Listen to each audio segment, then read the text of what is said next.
अध्याय 13 home rule league आंदोलन। पिछले लेख में हमने प्रवासी भारतीयों के गदर आंदोलन की चर्चा की थी। इस लेख में हम स्वराज के लिए स्वदेशी संगठनों के आंदोलन होम रूल लीग मूवमेंट की चर्चा कर रहे हैं। बाल गंगाधर तिलक 6 साल की लंबी सजा काटने के बाद 16 जून 1914 को जेल से छूटे। कैद का अधिकांश समय मंडालय जेल बर्मा में बीता था। भारत लौटे तो उन्हें लगा कि वो जिस देश को छोड़कर गए थे वो काफी बदल गया है। स्वदेशी आंदोलन के क्रांतिकारी नेता अरविंद घोष संन्यास की राह पकड़ पौंडीचेरी पहुंच गए थे और लाला लाजपत राय अमेरिका में थे। भारतीय राष्ट्रीय कांग्रेस सूरत के विभाजन, स्वदेशी आंदोलनकारियों पर अंग्रेजी हुकूमत के दमनकारी प्रहारों और 1909 के संवैधानिक सुधारों के कारण नरमपंथी राष्ट्रवादियों की निराशा के सम्मिलित सदमे से अभी तक उबर नहीं पाई थी। तिलक ने सोचा कि सबसे पहले तो कांग्रेस में फिर से शामिल हुआ जाए और बाकी गरमपंथियों को भी इसमें घुसाया जाए। तिलक को ये विश्वास हो चला था कि भारतीय राष्ट्रीय कांग्रेस भारतीय राष्ट्रीय आंदोलन का पर्याय बन चुकी है और बिना इसकी इजाजत के कोई भी राजनीतिक आंदोलन सफल नहीं हो सकता। नरमपंथियों को समझाने बुझाने, उनका विश्वास जीतने तथा भविष्य में अंग्रेजी हुकूमत दमन का रास्ता न अख्तियार करे, इस उद्देश्य से उन्होंने घोषणा की, मैं साफ साफ कहता हूं कि हम लोग हिंदुस्तान में प्रशासन व्यवस्था का सुधार चाहते हैं, जैसा कि आयरलैंड में वहां के आंदोलनकारी मांग कर रहे थे। अंग्रेजी हुकूमत को उखाड़ फेंकने का हमारा कोई इरादा नहीं है। इस बात को कहने में मुझे कोई हिचक नहीं है कि भारत के विभिन्न भागों में जो हिंसात्मक घटनाएं हुई हैं, न केवल मेरी विचारधारा के विपरीत हैं, बल्कि इनके कारण हमारे राजनीतिक विकास की प्रक्रिया भी धीमी हुई है। उन्होंने अंग्रेजी हुकूमत के प्रति अपनी निष्ठा दोहराई और भारतीय जनता से अपील की कि वो संकट की घड़ी में अंग्रेजी हुकूमत का साथ दें। नरमपंथी खेमे के तमाम नेता अब महसूस करने लगे थे कि 1907 में सूरत में जो कुछ उन्होंने किया वो गलत था। ये कांग्रेस की अकर्मण्यता से भी क्षुब्ध थे। इन्हें तिलक की अपील बहुत भाई। इसके अलावा इन पर एनी बेसेंट का लगातार दबाव पड़ रहा था कि देश में राष्ट्रवादी राजनीतिक आंदोलन को फिर से तेज करो। एनी बेसेंट अभी हाल ही में कांग्रेस में शामिल हुई थी। 1914 में वो 66 वर्ष की थी। उनके राजनीतिक जीवन की शुरुआत इंग्लैंड में हुई थी, जहां उन्होंने स्वतंत्र चिंतन, फ्री थॉट, उग्र सुधारवाद, रेडिकलिज्म, फवियनवाद और ब्रह्म विद्या, थियोसॉफी के प्रचार में हिस्सा लिया। 1893 में वे भारत आई। उद्देश्य था थियोसॉफिकल सोसाइटी के लिए काम करना। उन्होंने मद्रास के एक उपनगर अडियार में अपना दफ्तर खोला और 1907 को ब्रह्म विद्या थियोसॉफी का प्रचार करने लगी। थोड़े समय में ही उन्होंने समर्थकों की एक बड़ी संख्या तैयार कर ली। इसमें ज्यादातर उन समुदायों के शिक्षित व्यक्ति शामिल हुए थे जिनमें अभी तक सांस्कृतिक पुनर्जागरण नहीं हुआ था। 1914 में एनी बेसेंट ने अपनी गतिविधियों का दायरा बढ़ाने का निर्णय किया और आयरलैंड की होम रूल लीग की तरह भारत में भी स्वशासन की मांग को लेकर आंदोलन चलाने की योजना बनाई। उन्हें लगा कि इसके लिए कांग्रेस की अनुमति और गरमपंथी आंदोलनकारियों का सहयोग लेना जरूरी है। गरमपंथियों का सहयोग पाने के लिए उन्होंने कांग्रेस में शामिल करना जरूरी था। एनी बेसेंट कांग्रेस के नरमपंथी नेताओं को समझाने लगी कि वे तिलक व उनके गरमपंथी सहयोगियों को कांग्रेस में शामिल होने की इजाजत दे दें। लेकिन 1914 के कांग्रेस अधिवेशन ने उनकी कोशिशों पर पानी फेर दिया। फिरोज शाह मेहता और बंबई के उनके नरमपंथी समर्थकों ने गोखले और बंगाल के गरमपंथियों को बाहर रखने के लिए मना लिया। इसके बाद तिलक और एनी बेसेंट ने खुद अपने बूते पर राजनीतिक आंदोलन चलाने का फैसला किया और साथ ही साथ कांग्रेस पर दबाव भी डालती रही कि वो गरमपंथियों को पुनः अपना सदस्य बना लें।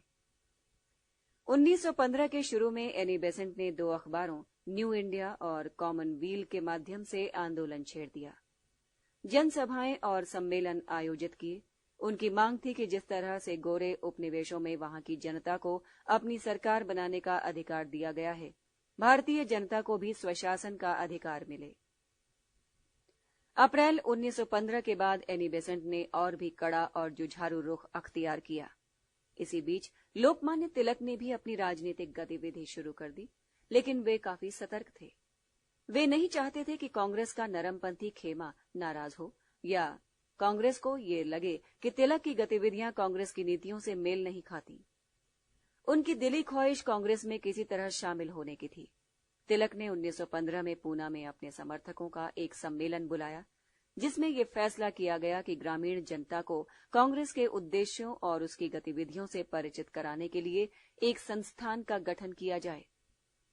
इस फैसले के बाद उसी वर्ष अगस्त और सितंबर में महाराष्ट्र के विभिन्न नगरों में जो स्थानीय संगठन बने, वे राजनीतिक गतिविधि को तेज करने के बजाय सारी ऊर्जा कांग्रेस में एकता स्थापित करने पर खर्च करते रहे। वे बराबर जोर देते रहे कि किसी भी राष्ट्रीय आंदोलन के लिए कांग्रेस में एकता बहुत जरूरी है। नरमपंथी कांग्रेस से कुछ रूढ़िवादियों पर दबाव डालने के लिए तिलक ने कभी कभी धमकी का भी सहारा दिया, पर उन्हें विश्वास था कि अधिकतर नरमपंथी नेताओं को वो समझा बुझाकर मना लेंगे। गरमपंथियों की सफलता। दिसंबर 1915 में कांग्रेस का वार्षिक अधिवेशन हुआ और तिलक तथा एनी बेसेंट के प्रयासों को सफलता मिली। गरमपंथियों को कांग्रेस में वापस लेने का फैसला किया गया। फिरोज शाह मेहता के निधन के कारण बंबई के नरमपंथियों का विरोध बेअसर साबित हुआ। गोखले का भी निधन हो चुका था। गरमपंथियों को कांग्रेस में वापस लाने में तो एनी बेसेंट सफल रही, पर होम रूल लीग के गठन के अपने प्रस्ताव पर वो कांग्रेस और मुस्लिम लीग की मंजूरी नहीं ले सकी। लेकिन स्थानीय स्तर पर कांग्रेस समितियों को पुनर्जीवित करने के लिए प्रचार कार्यों के उनके प्रस्ताव को कांग्रेस ने मान लिया। लेकिन उन्हें उस समय की कांग्रेस का चरित्र और उसकी ताकत का पता था। वे जानती थीं कि कांग्रेस ने इन कार्यक्रमों को मंजूरी तो दे दी है, लेकिन वो इस पर अमल नहीं करेगी।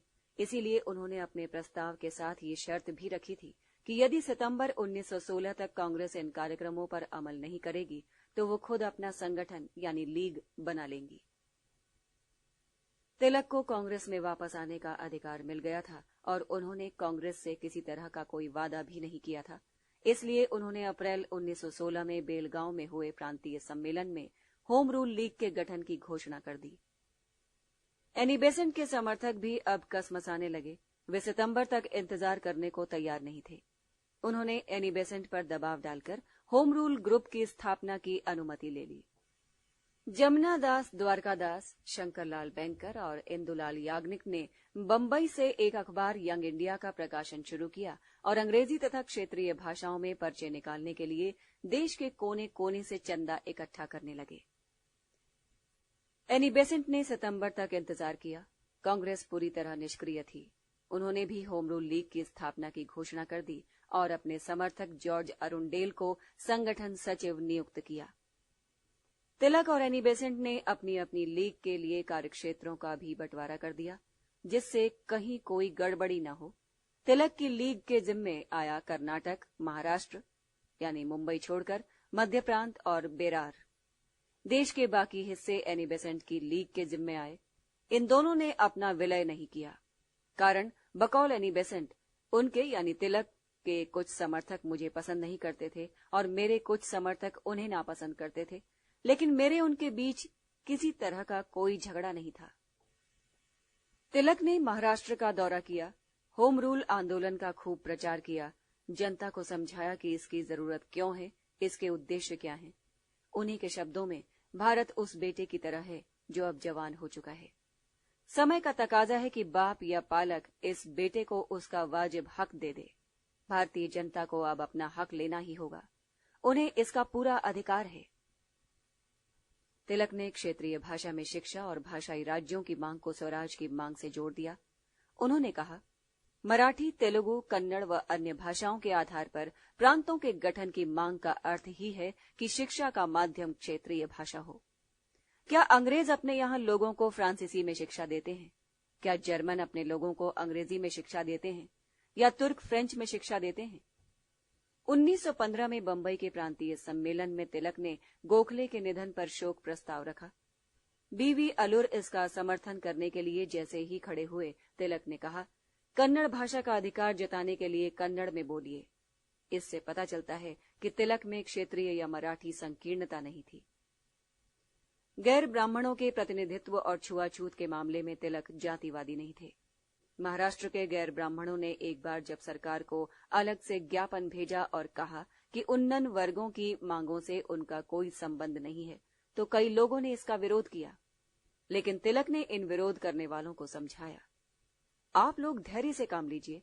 यदि हम उन्हें ये समझा सकें कि हम उनके साथ हैं और उनकी मांगों और हमारी मांगों में कोई फर्क नहीं है, तो मुझे पक्का विश्वास है कि असमानता मिटाने के लिए छिड़ा उनका आंदोलन हमारे संघर्ष से जुड़ जाएगा। उन्होंने गैर ब्राह्मणों को समझाया कि झगड़ा ब्राह्मणों और गैर ब्राह्मणों का नहीं है, भेद शिक्षित और अशिक्षित के बीच है। ब्राह्मण गैर ब्राह्मण की तुलना में ज्यादा शिक्षित हैं, इसलिए गैर ब्राह्मणों की वकालत करने वाली सरकार भी मजबूर होकर सरकारी नौकरियों में ब्राह्मणों को ही भर्ती करती है। सरकार ब्राह्मणों के प्रति अपने निरंकुश रवैये के बावजूद उन्हें प्रशासन में जगह दे रही है, क्योंकि वो मानती है कि पढ़े लिखे लोग ही प्रशासन चला सकते हैं। छुआछूत उन्मूलन के लिए आयोजित एक सम्मेलन में तिलक ने कहा था, यदि भगवान भी छुआछूत को बर्दाश्त करे तो मैं भगवान को नहीं मानूंगा। तिलक के उस समय दिए गए भाषणों में कहीं से भी धार्मिक अपील नहीं झलकती। होम रूल की मांग पूरी तरह धर्मनिरपेक्षता पर आधारित थी। तिलक का कहना था कि अंग्रेजों से विरोध का कारण ये नहीं है कि वे किसी दूसरे धर्म के अनुयायी हैं, उनका विरोध तो हम इसलिए करते हैं क्योंकि वे भारतीय जनता के हित में कोई काम नहीं कर रहे हैं। तिलक के शब्दों में, अंग्रेज हो या मुसलमान, यदि वो इस देश की जनता के हित के लिए काम करता है तो वो हमारे लिए पराया नहीं है। इस परायेपन का धर्म या व्यवसाय से कोई रिश्ता नहीं है, ये सीधे साधे हितों से जुड़ा प्रश्न है। तिलक ने 6 मराठी और 2 अंग्रेजी पर्चे निकालकर अपने प्रचार कार्य को और तेज कर दिया। इन पर्चों की 47,000 प्रतियां बेची गईं। बाद में इन पर्चों को गुजराती और कन्नड़ भाषा में भी छापा गया। लीग की 6 शाखाएं बनाई गईं। मध्य महाराष्ट्र, बंबई नगर, कर्नाटक और मध्य प्रांत में 1-1 तथा बेरार में 2। होम रूल आंदोलन ने जैसे ही जोर पकड़ना शुरू किया, सरकार ने दमनात्मक कार्रवाइयां तेज कर दी। इस आंदोलन पर वार करने के लिए सरकार ने एक विशेष दिन चुना। 23 जुलाई 1916 को तिलक का 60वां जन्मदिन था। एक बड़े समारोह का आयोजन किया गया और तिलक को 1 लाख रुपए की थैली भेंट की गई। सरकार ने भी इस अवसर पर उन्हें इनाम दिया। उन्हें एक कारण बताओ नोटिस दिया गया, जिसमें लिखा था कि आपकी गतिविधियों के चलते आप पर प्रतिबंध क्यों न लगा दिया जाए। उन्हें 60,000 रुपए का मुचलका भरने को कहा गया। तिलक के लिए शायद ये सबसे महत्वपूर्ण उपहार था और उन्होंने कहा, अब होम रूल आंदोलन जंगल में आग की तरह फैलेगा, सरकारी दमन विद्रोह की आग को और भड़काएगा। तिलक की ओर से मोहम्मद अली जिन्ना के नेतृत्व में वकीलों की एक पूरी टीम ने मुकदमा लड़ा। मजिस्ट्रेट की अदालत में तो तिलक मुकदमा हार गए, पर नवंबर में हाई कोर्ट ने उन्हें निर्दोष करार दिया। इस जीत की सभी ओर से सराहना हुई। गांधी के यंग इंडिया अखबार ने लिखा, ये अभिव्यक्ति की आजादी की बहुत बड़ी जीत है, होम रूल आंदोलन के लिए एक बहुत बड़ी सफलता है। इस अवसर का तिलक ने भी फायदा उठाया और अपने सार्वजनिक भाषणों में कहने लगे कि होम रूल या स्वशासन की मांग व्यक्त करने के लिए सरकार ने अनुमति दे दी है। तिलक और उनके सहयोगियों ने प्रचार कार्य तेज कर दिया और अप्रैल 1917 तक उन्होंने 14,000 सदस्य बना लिए। एनी बेसेंट की लीग ने भी सितंबर 1916 से काम शुरू कर दिया, पर उनका संगठन बहुत ढीला था। कोई भी 3 व्यक्ति मिलकर कहीं भी शाखा खोल सकते थे, जबकि तिलक की लीग का संगठन बहुत मजबूत था। सभी 6 शाखाओं के काम और कार्यक्षेत्र निर्धारित थे। एनी बेसेंट की लीग की 200 शाखाएं थीं। कुछ शाखाएं कस्बों और नगरों में थीं, बाकी गांव में। एक शाखा के तहत कुछ एक गांव ही आते थे। हालांकि कार्यकारी परिषद का चुनाव किया जाता था, लेकिन सारा काम एनी बेसेंट और उनके सहयोगी अरुण डेल, सीपी रामास्वामी अय्यर तथा बीपी वाडिया देखते थे। सदस्यों को निर्देश देने का कोई संगठित तरीका नहीं अपनाया गया। या तो व्यक्तिगत रूप से सदस्यों को निर्देश दे दिए जाते या फिर न्यू इंडिया में अरुण डेल के लेखों को पढ़कर लोग जानते कि उन्हें क्या करना है। एनी बेसेंट की लीग तिलक की लीग की तुलना में सदस्य बनाने में भी पीछे रही। मार्च 1917 तक उनकी लीग के सदस्यों की संख्या केवल 7,000 थी। जवाहरलाल नेहरू इलाहाबाद में, बी चक्रवर्ती और जे बनर्जी कलकत्ता में भी इसमें शामिल हो गए। फिलहाल शाखाओं की गिनती से लीग की ताकत का अनुमान लगाना कठिन है, क्योंकि इनमें से कुछ तो काफी सक्रिय थीं और कुछ निष्क्रिय, क्योंकि वे ज्यादातर थियोसोफिकल सोसाइटी की गतिविधियों तक ही सीमित थीं। बतौर उदाहरण, मद्रास नगर में शाखाओं की संख्या सबसे ज्यादा थी, लेकिन बंबई, उत्तर प्रदेश के नगरों और गुजरात के ग्रामीण इलाकों की शाखाएं काफी सक्रिय थीं, हालांकि उनकी संख्या कम थी। इन सारी गतिविधियों का एकमात्र लक्ष्य था होम रूल की मांग के लिए बड़े पैमाने पर आंदोलन छेड़ना। इसके लिए राजनीतिक शिक्षा देना और राजनीतिक बहस शुरू करना बहुत जरूरी था। अरुणडेल ने न्यू इंडिया के माध्यम से अपने समर्थकों को राजनीतिक बहस छेड़ने, राष्ट्रीय राजनीति के बारे में जानकारी देने वाले पुस्तकालयों की स्थापना, छात्रों को राजनीतिक शिक्षा देने के लिए कक्षाओं का आयोजन, पर्चे बांटने, चंदा इकट्ठा करने, सामाजिक कार्य करने, राजनीतिक सभाओं के आयोजन, दोस्तों के बीच होम रूल के समर्थन में तर्क देने तथा उन्हें आंदोलन में भागीदार बनाने के लिए कार्य करने को कहा। कई शाखाओं ने इन पर अमल किया। राजनीतिक बहस चलाने पर विशेष रूप से ध्यान दिया गया। होम रूल का प्रचार कितना तेज हुआ, इसका अंदाज इसी तथ्य से लगा सकते हैं कि सितंबर 1916 तक प्रचार फंड को से छापे जाने वाले 3 लाख पर्चे बांटे जा चुके थे। ये प्रचार फंड कुछ महीने पहले ही स्थापित किया गया था। इन पर्चों में तत्कालीन सरकार का कच्चा चिट्ठा होता था और स्वराज के समर्थन में तर्क दिए जाते थे। एनी बेसेंट की लीग की स्थापना के बाद इन पर्चों को फिर छापा गया। कई क्षेत्रीय भाषाओं में भी इनका प्रकाशन हुआ। साथ साथ जनसभाओं का आयोजन और भाषण का क्रम भी जारी रहा।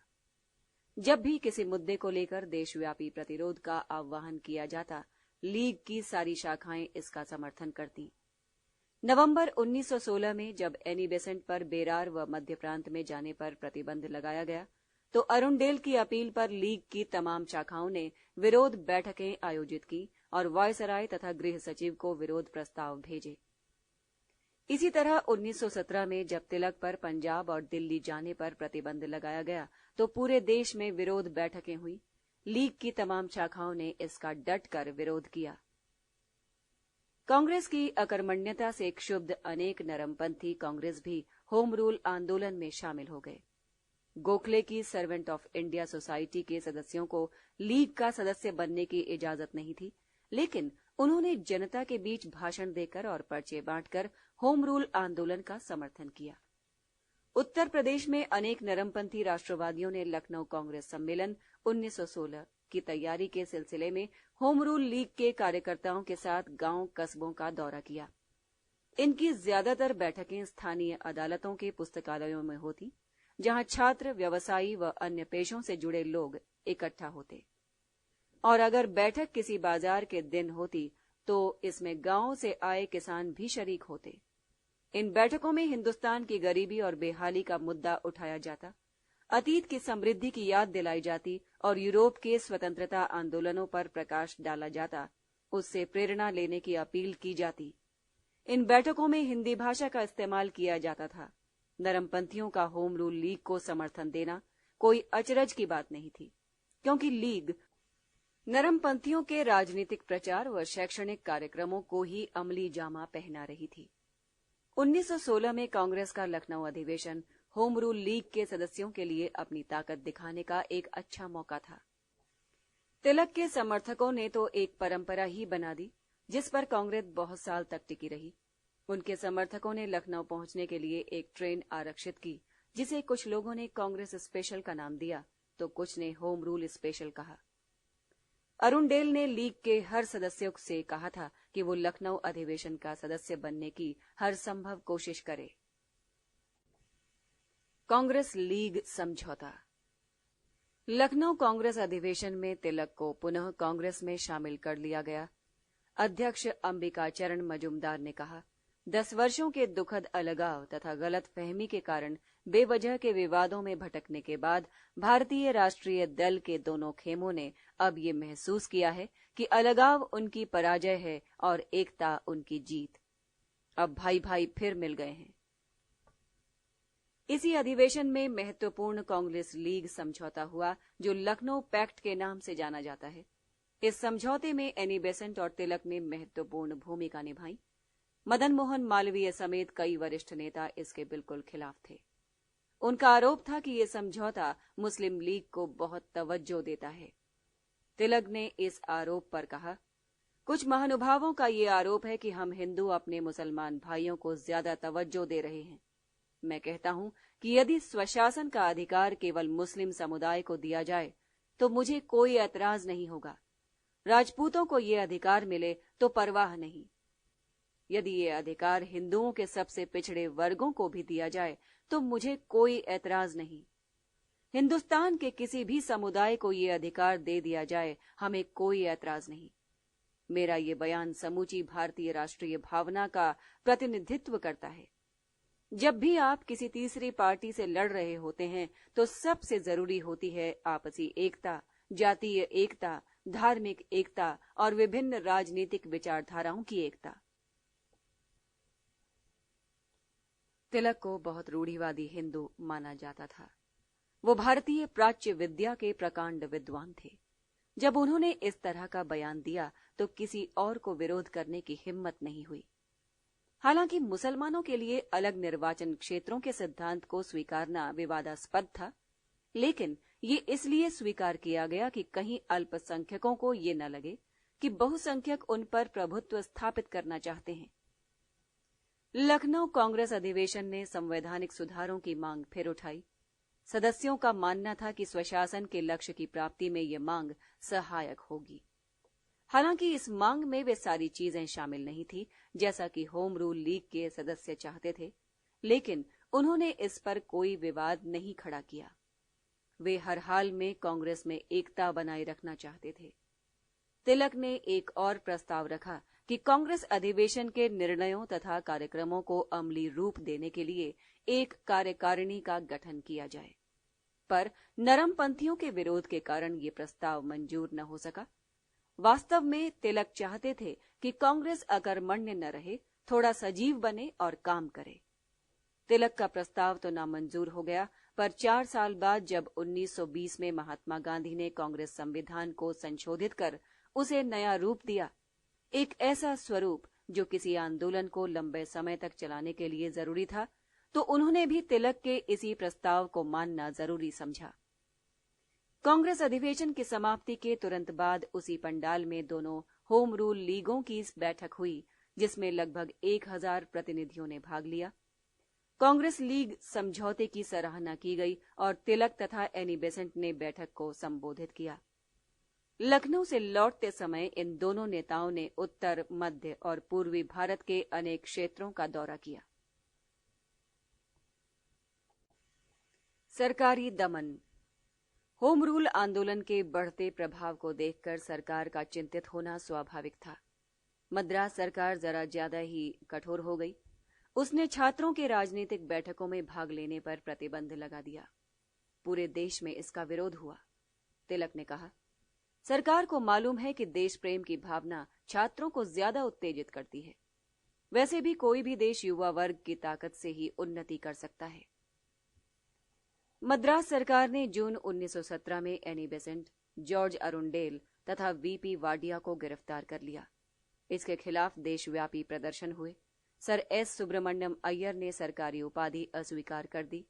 मदन मोहन मालवीय, सुरेंद्रनाथ बनर्जी और मोहम्मद अली जिन्ना जैसे तमाम नरमपंथी नेता जो अब तक लीग में शामिल नहीं थे, इसमें शामिल हो गए और उन्होंने एनी बेसेंट व अन्य नेताओं की गिरफ्तारी के खिलाफ आवाज उठाई।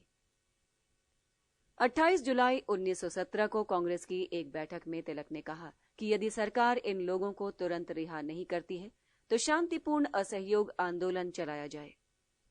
इस प्रस्ताव को सभी प्रांतीय कांग्रेस समितियों के पास मंजूरी के लिए भेजा गया।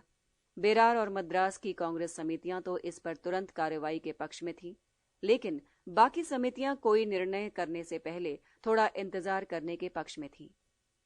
गांधी जी के कहने पर शंकरलाल बैंकर और जमनादास द्वारकादास ने ऐसे 1000 लोगों के दस्तखत इकट्ठे किए जो सरकारी आदेशों की अवहेलना करके जुलूस की शक्ल में जाकर एनी बेसेंट से मिलना चाहते थे। इन लोगों ने स्वराज के समर्थन में किसानों और मजदूरों से हस्ताक्षर कराना शुरू किया। गुजरात के कस्बों और गांवों का दौरा किया और वहां लीग की शाखाएं स्थापित करने में मदद की। होम रूल लीग के सदस्यों की संख्या में अप्रत्याशित वृद्धि हुई। इस प्रकार सरकारी दमन ने आंदोलन को और बढ़ावा दिया, आंदोलनकारियों को और जुझारू बनाया। मोंटेग्यू ने अपनी डायरी में लिखा है, शिव ने अपनी पत्नी को 52 टुकड़ों में काटा। भारत सरकार ने जब एनी बेसेंट को गिरफ्तार किया तो उसके साथ ठीक ऐसा ही हुआ। इन घटनाओं के बाद इंग्लैंड की सरकार ने अपनी नीतियां बदली। अब उसका रुख समझौतावादी हो गया। नए गृह सचिव मोंटेग्यू ने हाउस ऑफ कॉमन्स में ऐतिहासिक घोषणा की। ब्रिटिश शासन की नीति है कि भारत के प्रशासन में भारतीय जनता को भागीदार बनाया जाए और स्वशासन के लिए विभिन्न संस्थानों का क्रमिक विकास किया जाए, जिससे भारत में ब्रिटिश साम्राज्य से जुड़ी कोई उत्तरदायी सरकार स्थापित की जा सके। ये बयान मॉर्ले के बयान से एकदम विपरीत था। 1909 में संवैधानिक सुधारों को पार्लियामेंट में रखते समय मॉर्ले ने साफ साफ कहा था कि इन सुधारों का उद्देश्य देश में स्वराज की स्थापना कतई नहीं है। मोंटेग्यू की घोषणा का सबसे बड़ा फायदा ये हुआ कि अब होम रूल या स्वराज की मांग को देशद्रोही नहीं कहा जा सकता था, लेकिन इसका अर्थ ये भी नहीं था कि ब्रिटिश हुकूमत स्वराज की मांग मानने ही जा रही थी। मोंटेग्यू की घोषणा में ये बात भी थी कि स्वशासन की स्थापना तभी होगी जब उसका उचित समय आएगा, और समय आया है या नहीं इसका फैसला अंग्रेजी हुकूमत करेगी। अंग्रेजी हुकूमत के लिए इतनी छूट काफी थी। इससे साफ जाहिर था कि वो भारतीयों के हाथ में निकट भविष्य में सत्ता सौंपने नहीं जा रही है। फिलहाल मोंटेग्यू की घोषणा के चलते सितंबर 1917 में एनी बेसेंट को रिहा कर दिया गया। इस समय एनी बेसेंट की लोकप्रियता चरम सीमा पर थी। दिसंबर 1917 में कांग्रेस के वार्षिक अधिवेशन में तिलक के प्रस्ताव पर उन्हें अध्यक्ष चुन लिया गया। लेकिन 1918 में अनेक कारणों से होम रूल आंदोलन कमजोर पड़ गया। 1917 में भारी सफलता मिलने के बावजूद ये आंदोलन मृतप्राय हो गया। एनी बेसेंट की गिरफ्तारी से उत्तेजित होकर जो नरमपंथी इस आंदोलन में शामिल हुए थे, उनकी रिहाई के बाद निष्क्रिय हो गए। सरकार ने सुधारों का आश्वासन दिया था। इन नेताओं को लगा कि अब आंदोलन की जरूरत नहीं है। इसके अलावा कानून निषेध आंदोलन चलाने की चर्चा से भी वे नाराज थे। इसीलिए इन्होंने सितंबर 1918 के बाद से कांग्रेस की बैठकों में भाग लेना छोड़ दिया। 1918 में सुधार योजनाओं की घोषणा से राष्ट्रवादी खेमे में एक और दरार पड़ गई। कुछ लोग इसे ज्यों का त्यों स्वीकार करने के पक्ष में थे, तो कुछ लोग इसे पूरी तरह नामंजूर करना चाहते थे। कुछ लोगों का मानना था कि इसमें कई कमियां तो हैं, पर इसे आजमाना चाहिए। इन सुधारों और शांतिपूर्ण असहयोग आंदोलन के मुद्दों पर खुद एनी बेसेंट दुविधा में थी। कभी तो वो इसे गलत कहती और कभी अपने समर्थकों के दबाव के कारण ठीक कहती।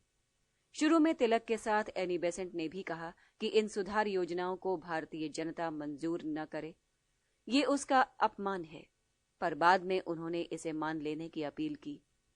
तिलक काफी समय तक अपने निर्णय पर अडिग रहे, लेकिन एनी बेसेंट की ढुलमुल नीतियों और नरमपंथियों के रुख में बदलाव के कारण वो अकेले अपने बूते पर इन सुधारों का विरोध करते हुए आंदोलन की गाड़ी को आगे खींचने में असमर्थ हो गए और साल के अंत में इंग्लैंड चले गए। वहां उन्होंने इंडियन अनरेस्ट के लेखक चिराल पर मानहानि का मुकदमा दायर कर रखा था। इसी मुकदमे की पैरवी के चक्कर में वो कई महीने तक इंग्लैंड में पड़े रहे। एनी बेसेंट एक सशक्त नेतृत्व देने में असमर्थ थी और तिलक विदेश में थे। नतीजतन होम रूल आंदोलन नेतृत्व विहीन हो गया। होम रूल आंदोलन की सबसे बड़ी उपलब्धि ये रही कि इसने भावी राष्ट्रीय आंदोलन के लिए जुझारू योद्धा तैयार किए।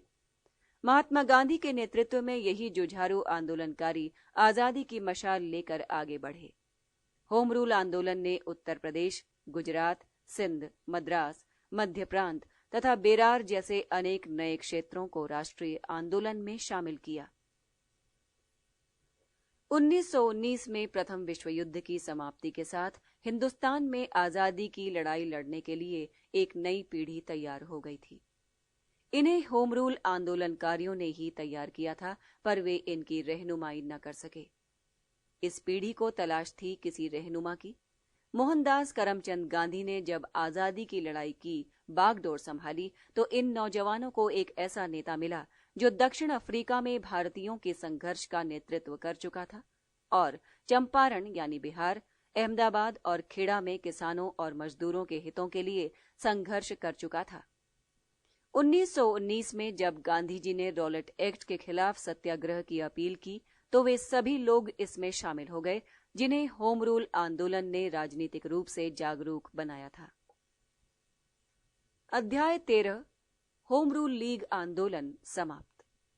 अगला अध्याय सुनने के लिए कृपया एक बार क्लिक करें।